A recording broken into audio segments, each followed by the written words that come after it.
Before connecting the Bunsen burner to the gas source, examine the burner and compare it to figure 1.1. Be sure to locate the gas control valve and the air vents and see how they work.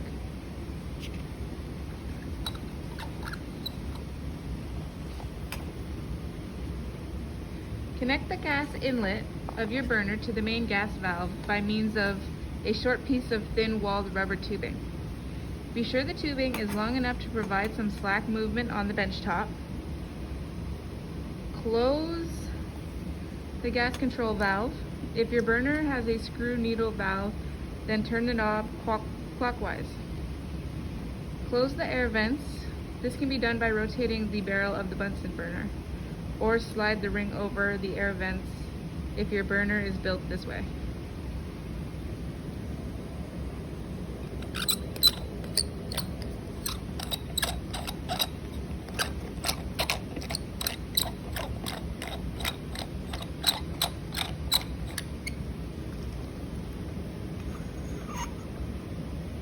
Turn the main gas valve to the open position.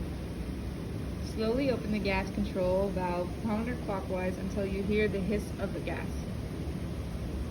Quickly strike a match or use your gas striker to light the burner. With the lighted match, hold the flame to the top of the barrel. The gas should light. How would you describe the color of the flame? What do you observe? Carefully turn the gas control valve first clockwise and then counterclockwise. What happens to the flame size? Clockwise, Clockwise and then counterclockwise. counterclockwise.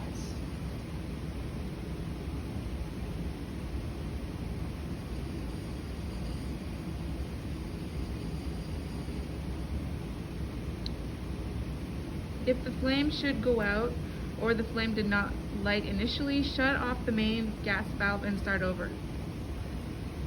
With the flame on, adjust the air vents by rotating the barrel.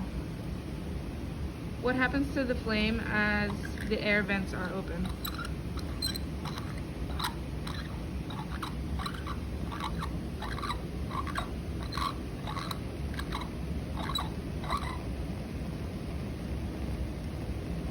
Adjust the gas control valve and the air vents until you obtain a flame about 3 to 4 inches.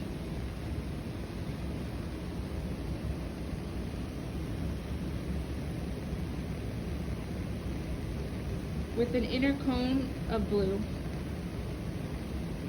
So the inner cone, the blue part, should be about 3 to 4 inches.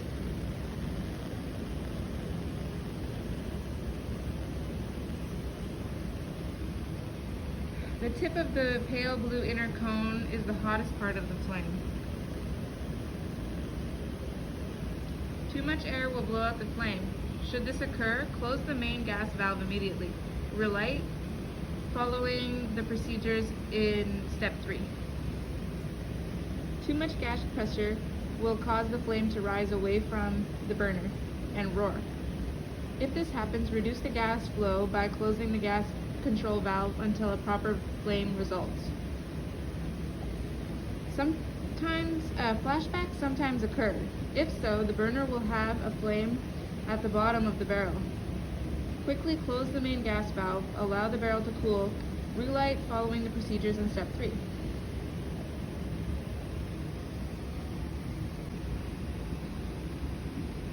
To turn off the light,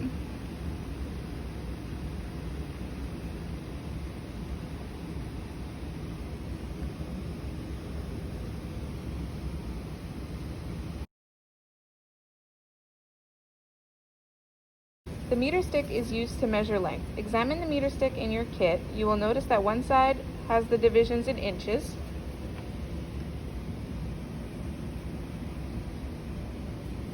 and the other is in centimeters with subdivisions in millimeters. Some useful conversion factors are listed in the lab manual.